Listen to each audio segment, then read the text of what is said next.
85세의 전원주 씨는 백발의 생각에 잠긴 듯한 눈을 가진 노인으로 생애의 마지막 몇 년을 보낸 서울 외곽의 작은 집에서 조용히 앉아 있다. 한때 강하고 민첩했던 그의 손은 이제 오래된 사진을 쥐고 있을 때 떨리고 있었고, 그 사진은 시간이 지나면서 희미해졌습니다. 사진 속에서는 부드러운 미소를 띤 한 여성이 그를 바라보고 있는데, 그녀의 눈은 마치 온 세상을 담고 있는 듯합니다. 그는 속삭였다. 내 인생의 사랑이에요. 이 늦은 고백은 단지 해방이 아니라 그의 인생에서 가장 큰 슬픔, 즉 잃어버린 것, 붙잡을 수 없었던 것, 그리고 영원히 그의 가슴에 새겨진 기억을 받아들이는 방식이기도 했습니다.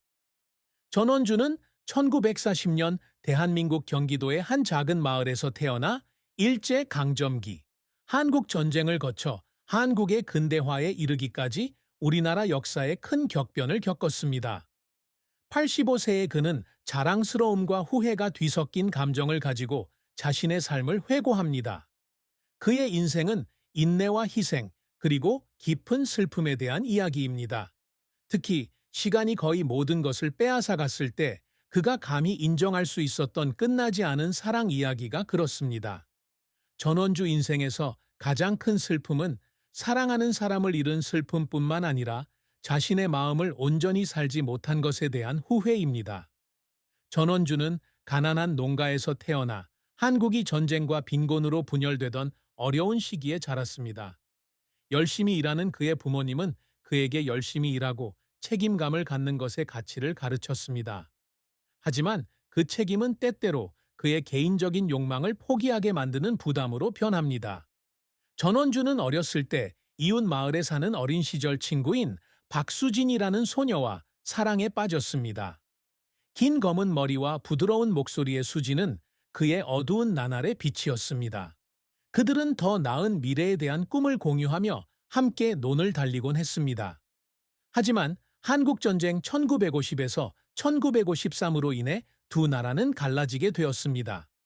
수진의 가족은 남쪽으로 피난을 가야 했고, 당시 13살이었던 전원주는 그녀의 모습이 먼지 쌓인 길로 사라지는 것을 지켜볼 수밖에 없었다.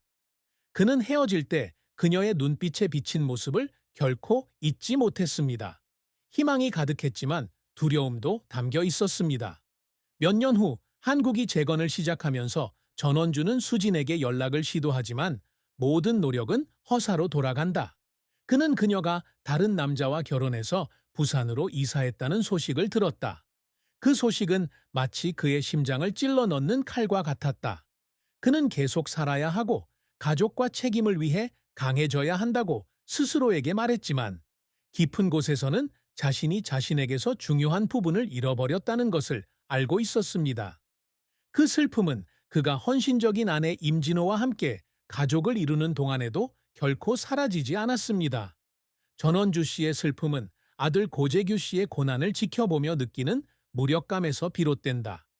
아버지로서 그는 항상 아들에게 자신보다 더 나은 삶을 주고 싶어 했습니다. 하지만 예민하고 야심찬 남자 재규는 경쟁이 점점 더 치열해지는 현대 한국 사회에서 자신만의 어려움에 직면합니다. 전원주 씨는 종종 아들을 물질적으로나 정신적으로 더 많이 부양하지 못한 것에 대해 자신을 비난합니다. 그는 혼자 앉아 긴 밤을 보내면서 가족을 위해 충분히 했는지, 그리고 그 슬픔이 그의 영혼을 덮는 어두운 그림자와 같은지 궁금해했습니다. 전원주는 85세의 나이를 돌이켜보며 수진을 잃은 것이 가장 큰 슬픔이었지만, 책임감과 두려움에 얽매인 삶을 살아왔다는 것을 깨달았습니다.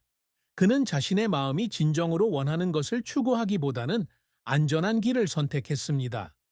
수진이 자신의 인생의 사랑이라는 것을 늦게나마 인정한 것은 그가 자신을 마주하는 방식이자 지난 세월에 대한 용서를 구하는 방식이었습니다. 전원주는 스타도 아니고 공인도 아니지만 그의 삶은 빈곤에서 근대로 변화하던 한국에서의 인내와 끊임없는 노력의 이야기입니다. 그는 1960년대의 건설 노동자로서 경력을 시작했는데, 당시 한국은 박정희 대통령의 지도해 산업화를 추진하고 있었습니다. 굳은 살이 박힌 손과 강철 같은 정신으로 그는 한국의 기적적인 발전을 상징하는 다리, 건물, 도로 건설에 기여했습니다.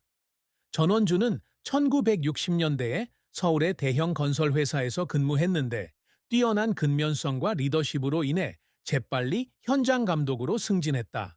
그는 항상 이른 아침부터 건설 현장에 나가서 모든 세부 사항을 점검해 프로젝트의 품질을 보장합니다. 그의 가장 큰 성공 중 하나는 서울 중심부를 연결하는 중요한 프로젝트인 여의도대교 건설에 참여한 것입니다. 1970년 다리가 완공되자 전원주는 다리 위에 서서 불빛 아래 반짝이는 한강을 바라보며 깊은 자부심을 느꼈다. 그는 처음으로 자신의 일이 자신뿐만 아니라 국가를 위해서도 가치 있다는 것을 느꼈습니다. 전원주는 이렇게 모은 돈으로 1975년 작은 건설 회사를 차려 경기도 일대에 주택과 학교를 짓는 공사를 맡았다.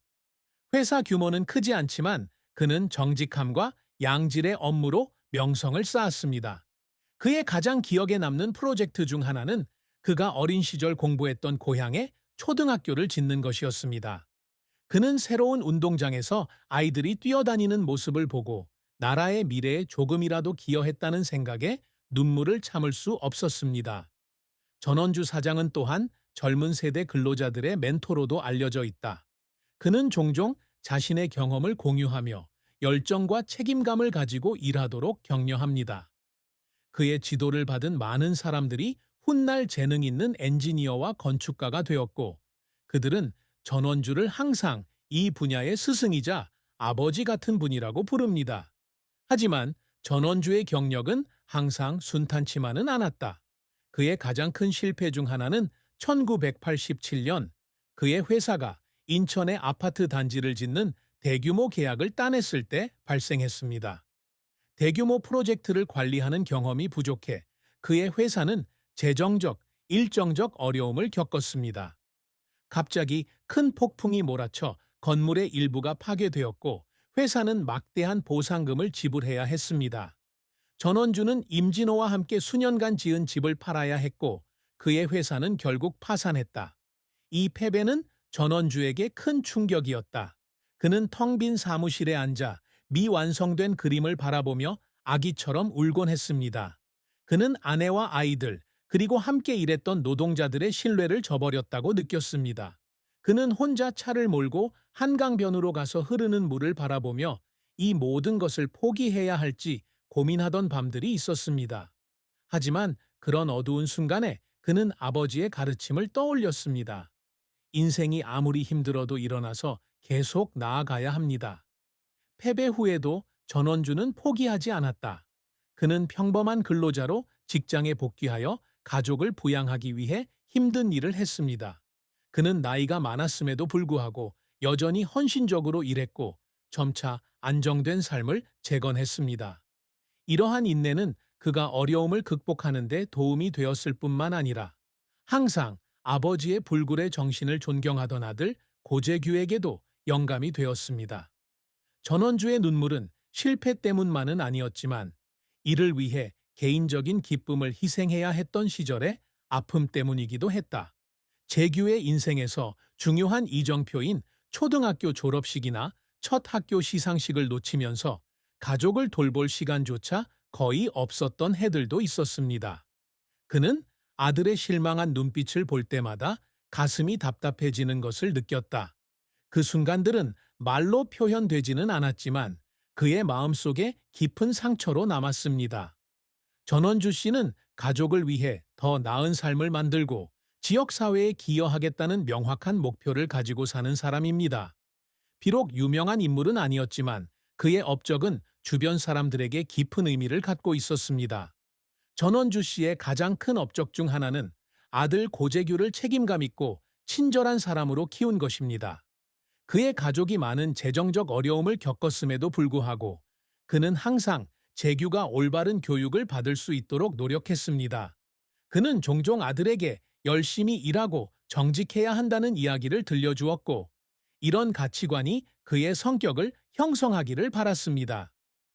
전원주는 재규가 대학을 졸업하고 자신의 직업을 시작하는 모습을 보고 자신의 모든 희생이 가치 있었다고 느낀다.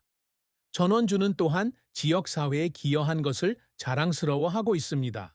그는 2000년에 은퇴한 후 자선 활동에 참여하며 특히 고향의 불우한 가족을 지원하는 데 주력했습니다.